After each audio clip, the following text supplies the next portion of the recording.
amarah, bukan gak boleh marah. Makanya saya bolehkan.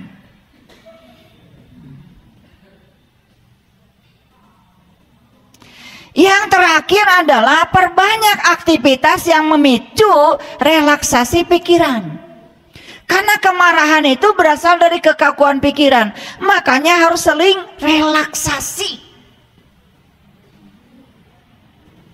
Saya kalau sama istri saya, ya, habis mandi, udah pakai baju, pelukan, ya, sebentar aja, ya. Itu relaksasi. Saya yakin lah, banyak uang juga kalau sering pelukan mah pasti bahagia.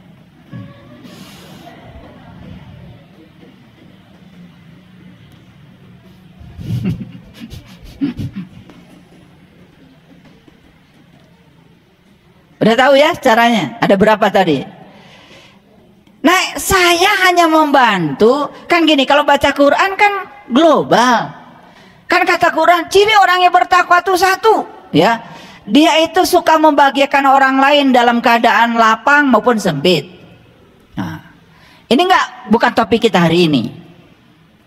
Yang kedua, kata Quran, orang yang bertakwa itu adalah orang yang bisa mengendalikan amarah. Bukan tidak marah, boleh marah, tetapi terkendali. Itu. Karena marah itu kalau dikendalikan bagus untuk pendidikan. Nah, yang ketiga tadi, memaafkan kepada orang lain, memaafkan manusia. Nah, itu juga bukan topik kita. Jadi topik kita fokus aja pada bagaimana mengendalikan amarah.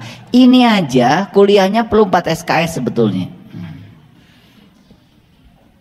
Nah, ini dibuat singkat dulu sama saya. Baik, kita lihat sekarang. Sekarang kita lihat efeknya dulu pada tubuh. Apa sih efeknya marah pada tubuh? Satu, marah itu ternyata mengkonsumsi energi lebih banyak. Boros. Ternyata marah itu nyedot energi. Makanya orang yang suka marah-marah gampang leles.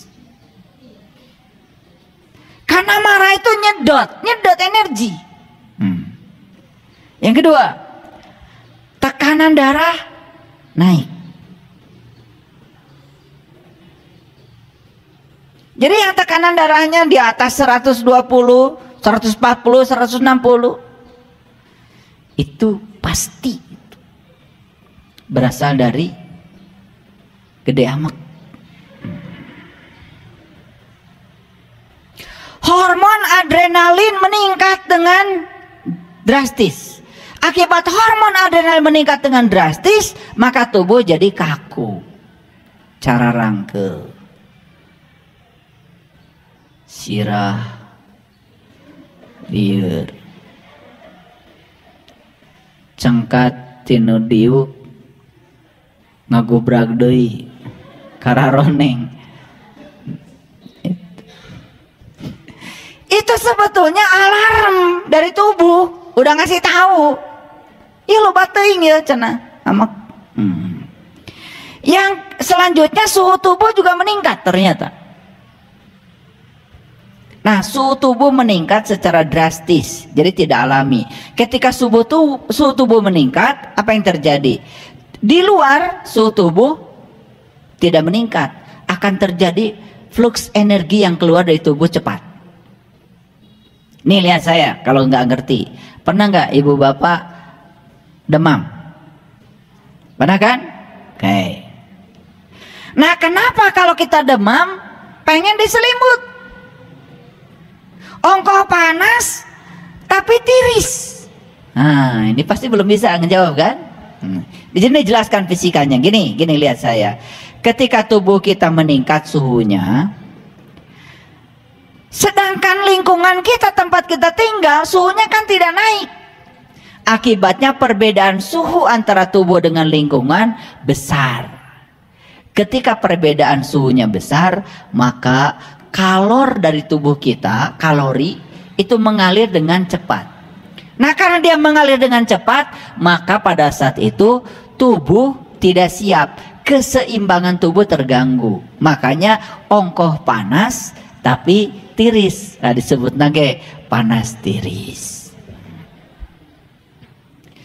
Ini dijadikan soal kalau saya di kampus. Jadi mahasiswa kaget ketika saya kasih pertanyaan, apa penjelasan Anda secara fisika tentang panas tiris? Telulus. Padahal tiap orang pada panas tiris, karena rasa ingin tahu terhadap peristiwa itu tidak ada. Sebetulnya itu. Saya kadang-kadang ngasih pertanyaan, kalau ujian nggak pernah yang susah-susah, yang gampang-gampang aja. Pertanyaan saya kalau ujian gini, mengapa kamu kalau naik angkot kudu bayar? Itu pertanyaan. Udah dikasih aja ya, kertas banyak, biarkan aja. Kalau mahasiswa yang cerdas, itu uang oleh supir angkot pertama dibelikan makanan. Makanan materi, dalam materi ada energi. Ketika dia makan nasi pincuk, maka dia menambahkan energi. Dari mana munculnya energi? Karena dibakar dalam tubuh. Oh, jelaskan mekanismenya. Bagaimana proses pembakaran itu? Sehingga tangan bisa bergerak, mata bisa melihat, kaki bisa berjalan, tangan bisa ngoper kopling. Itu udah harus dijelaskan. Yang kedua, ya, itu uang oleh sopir dibelikan bensin. Bensin dimasukkan ke tangki, oleh tangki disedot ke karburator. Karburator dibuat menjadi gas, masuk ke ruang bakar, dikompresi, kemudian terjadilah ledakan, muncul usaha, sehingga ban berputar. Itu pertanyaannya, mengapa bayar angkot harus, naik angkot harus bayar? Itu aja pertanyaannya. Jawabannya kan banyak. Keluarlah hukum-hukum fisika. Di situ masuk hukum termodinamika 1, masuk hukum termodinamika 2. Mengapa ban harus berputar terus? Karena apa? Ada siklus. Di situ ada proses isohorik, proses isotermik, proses isobarik, ada proses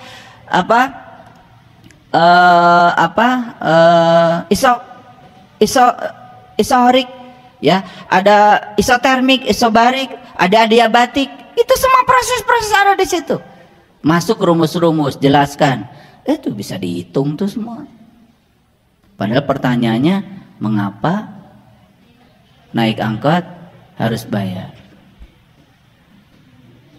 Kalau dia menjawab, mengapa naik angkot harus bayar? Da kudu bayar cek pemerintah oge. Geus tong sakola. Itulah bedanya orang yang terpelajar dengan yang tidak terpelajar. Yang terpelajar itu punya argumen untuk menjelaskan. Itulah pentingnya kemampuan akademis. Jadi terjelaskan. Ngerti maksud saya? Yang kalian juga mungkin nggak sadar, ketika bayar angkot tuh apa ijabnya? Pak supir ijab ya. Kalau misal bensin, cicilan mobil, kalau tuangnya, tadi ulah tertuang. Kan kalau supir angkot makan gimana muter-muter setir, sedangkan untuk muter ke setir itu perlu energi, betul nggak? Itu. Nah, dianggap lelucon pertanyaan ini, padahal ini pertanyaan mendasar, betul nggak? Ya sama saja. Ketika kalian saya tanya, kalian suka makan? Makan. Saya tanya, buat apa makan? Jarang yang ngasih jawaban, makan itu memasukkan makanan karena saya butuh energi. Energi supaya saya mampu melakukan usaha, saya bisa menolong orang, saya bisa membahagiakan orang. Jarang yang kayak gitu. Nah, mana pakai dahar supaya sebeh. Jadi akhirnya makan itu supaya sebeh. Ya karena supaya sebeh niatnya, ya sudah. Apa yang terjadi? Loba penyakit. Dan niatnya juga supaya sebeh. Ini penting nih. Yang sederhana begini kadang-kadang tidak terjawab, betul nggak? Iya. Makanya kalau saya kan ngasih doa makan, ya. Ya Allah, manunggalkan rezeki dengan tubuhku sehat, kuat, sempurna. Untuk semua orang yang telah berjasa memberikan makanan kepadaku, aku doakan semoga mereka sejahtera lahir dan batin. Untuk seluruh daya sambung semesta, tanah, air, api, udara, bumi, matahari, dan seluruh bintang yang bekerja sama menghadirkan makanan ini, terima kasih, terima kasih. Kan kita ingat jasa mereka. Coba perhatikan Bapak Ibu, satu butir nasi itu nggak akan ada kalau nggak ada matahari. Dan matahari mau bisa cicing didinya kalau nggak ada bintang yang lain. Jadi kita tuh betapa besar utang budi kita. Untuk satu butir nasi saja utang budi kita tuh banyak sekali. Utang budi pada bumi, utang budi kepada air, utang budi pada udara, utang budi pada matahari. Sing ingat atuh.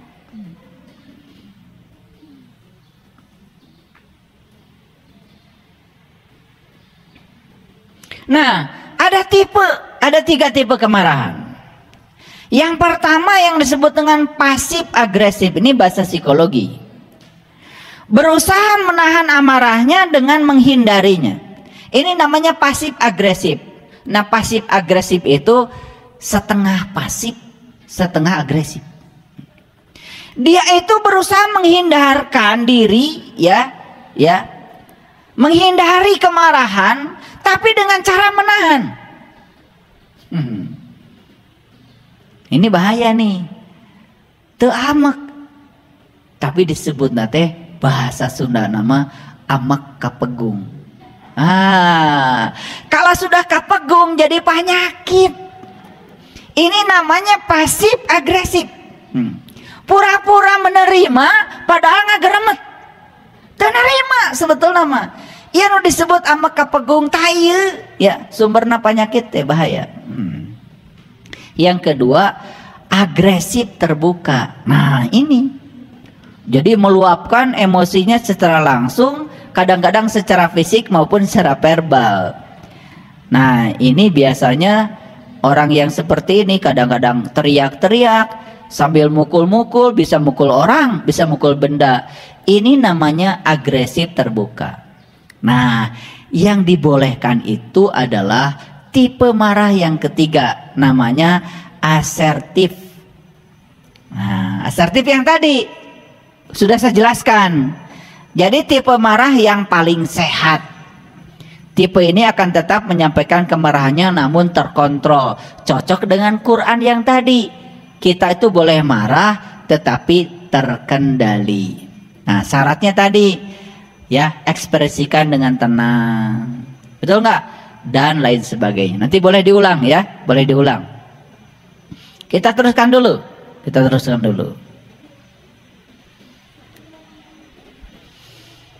Nah, saya mau bicara lebih dalam lagi tentang kemarahan. Perhatikan kalimat ini, satu kalimat per kalimat. Kalau kita marah, pengen bicarakan? Betul? Pengen bertindakan? Nah, lihat saya semuanya. Sebelum bicara, sebelum bertindak, berhitung sampai 10.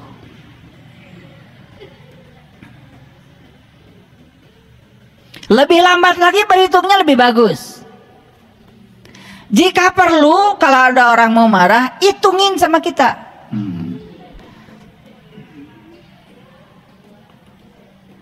Misalkan pasangan kita mau marah, bentar, saya hitungin ya. 1, ke WC dulu. 2,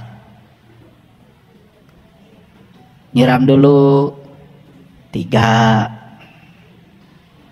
sampai 10 aja. Tapi jangan cepet-cepet ngitungnya. Gitu caranya. Bisa ya? Ini penting ini ilmu mahal ini ya.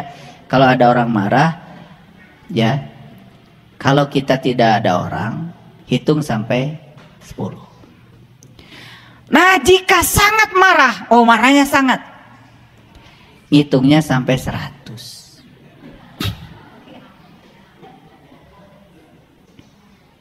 Salamet insya Allah selamat. Ini udah di eksperimen kok, hasil riset. Kalau marahnya biasa sampai 10, kalau sangat marah sampai 100.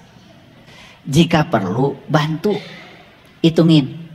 Nah ntar ya, sebelum marah kita hitung dulu sampai 100. 1, ngobrol dulu yang lain. 2, sampai 100. Paham ya? Nih catat resep yang pertama. Ini praktekkan nanti nyampe di rumah ya. 2, sadar bahwa masalah tidak pernah bisa marah tidak pernah menyelesaikan apapun. Yuk kita sadari, marah itu tidak pernah bisa menyelesaikan apapun.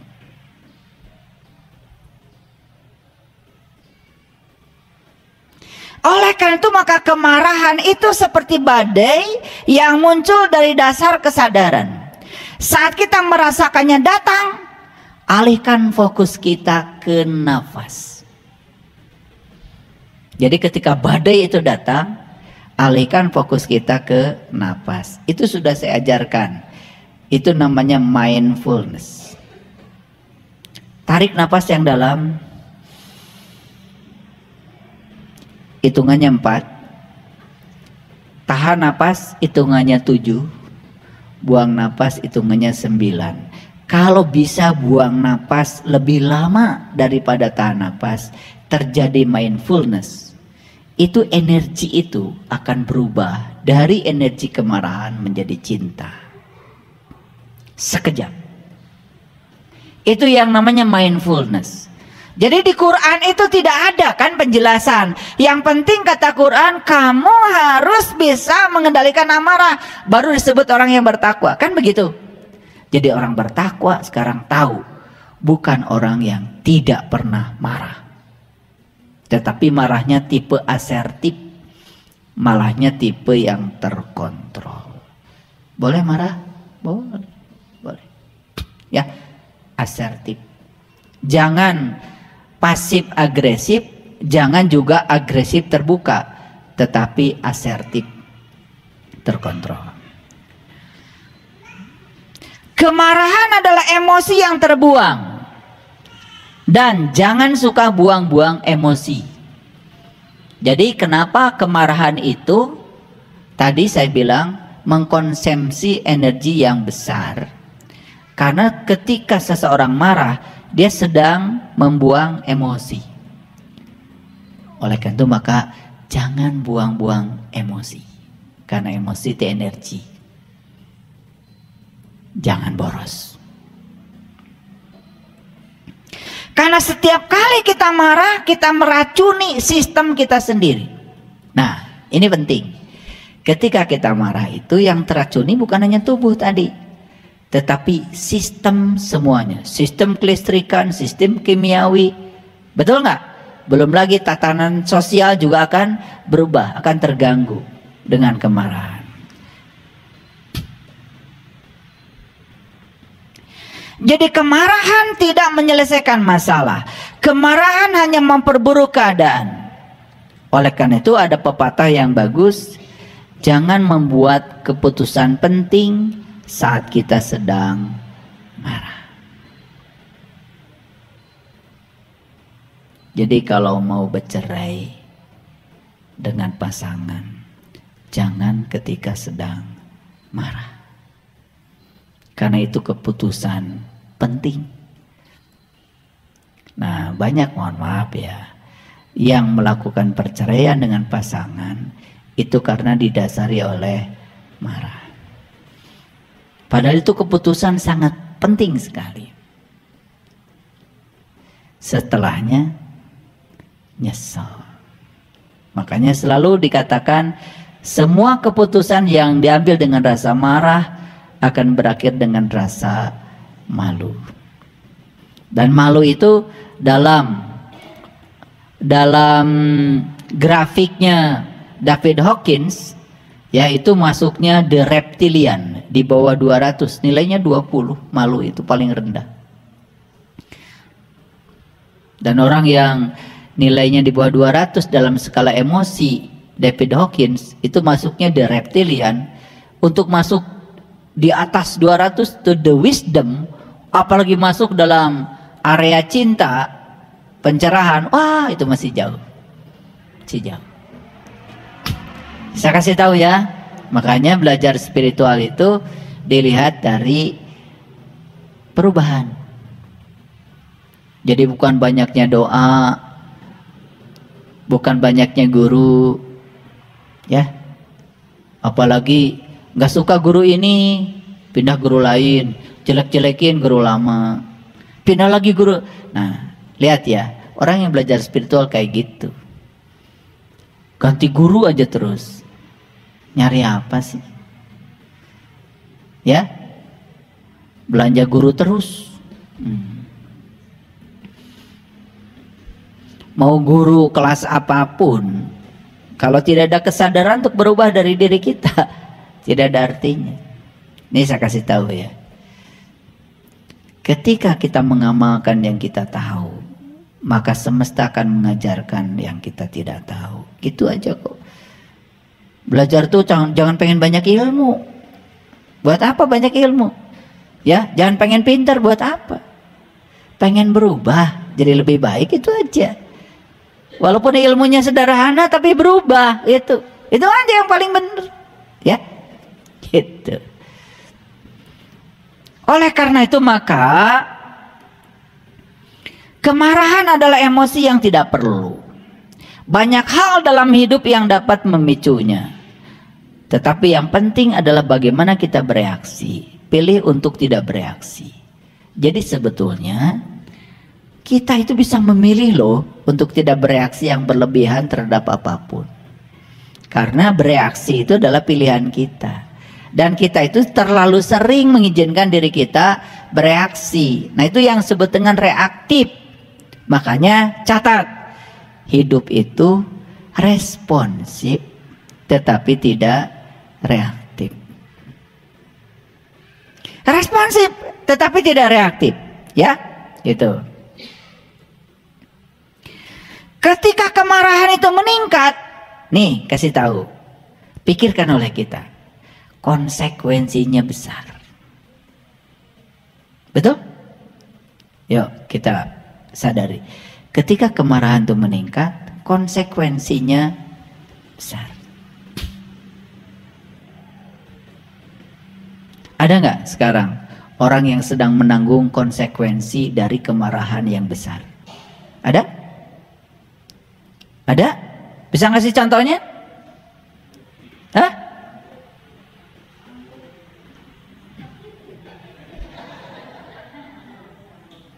Jangan bicara orang, bicara diri kita sendiri. Ketika kemarahan itu meningkat, konsekuensinya besar. Kita marahnya tidak terkendali, mukul orang. Orang kemudian lapor ke polisi, kita bisa ngaringkuk di penjara. Setelah masuk penjara baru sadar, duh, gara-gara saya tadi mukul. Coba kalau saya nggak mukul ya, saya nggak ada di sini. Jadi pikirkan oleh kita, setiap kemarahan itu meningkat, konsekuensinya meningkat. Ini yang akan bisa mengendalikan kita. Jadi ayat yang tadi dikatakan wal kadhiminal ghaid, kendalikan amarahmu. Karena apa? Kalau tidak terkendali, konsekuensinya terlalu besar. Kan ada tuh, mohon maaf, saking marahnya sama anak, sampai anak itu nggak diakui sebagai anaknya sendiri. Kan konsekuensinya terlalu besar. Kenapa? Ketika anak diusir dari rumah, bahkan tidak terpantau apa yang dilakukan oleh anak. Sagoreng-goreng nage anak di rumah terpantau oleh kita, dibandingkan kalau anak itu kemudian diusir keluar, tidak terpantau lagi apa yang dia lakukan. Kenapa Kurawa itu kalah sama Pandawa? Gara-gara Pandawa diusir dari kerajaan. Akibatnya Pandawa itu tidak terpantau kekuatannya. Pada saat perang, bingung kelimpungan Kurawa. Gak tahu lagi kekuatan apa yang dimiliki oleh Pandawa. Coba tong diusir, ada di situ, terpantau kekuatannya. Mual eleh tak Kurawa. Itulah kemarahan. Begitu tidak terkendali, konsekuensinya besar. Gak usah bicara yang lain, apalagi menyebut nama orang. Jangan menghukumi orang, karena kita tidak tahu. Yang beredar sekarang ya, berita-berita itu kita juga tidak tahu. Kita tidak menyaksikan peristiwa itu, kita pun cuma komentar apa yang dikomentari orang. Buat apa?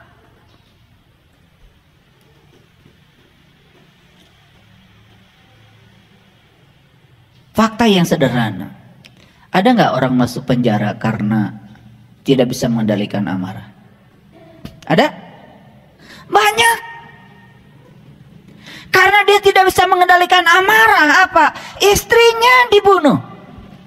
Karena dia tidak bisa mengendalikan amarah, orang tuanya dibunuh. Dia tidak bisa mengendalikan amarah, bahkan anaknya dibunuh. Besar konsekuensinya. Yuk kita sadari, ketika kemarahan meningkat, konsekuensinya besar.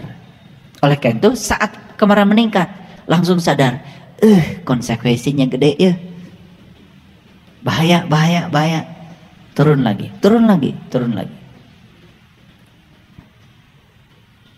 Karena kemarahan itu dimulai dengan kegilaan dan berakhir dengan penyesalan. Karena kalau orang sedang marah, gila. Betul nggak? Makanya kemarahan itu dimulai dengan kegilaan dan berakhir dengan penyesalan. Tidak ada orang yang tidak mengakhiri kemarahan dengan penyesalan. Nih saya kasih tahu. Banyak orang yang keluarganya berantakan. Mohon maaf, hidup sendiri-sendiri. Istri kita di mana? Kita di mana? Atau suami di mana, istri di mana, anak di mana, gak tahu rimbanya. Karena kemarahan. Apa yang terjadi? Bubar semuanya. Mohon maaf, giliran anak mau nikah bingung, gak ada rimbanya.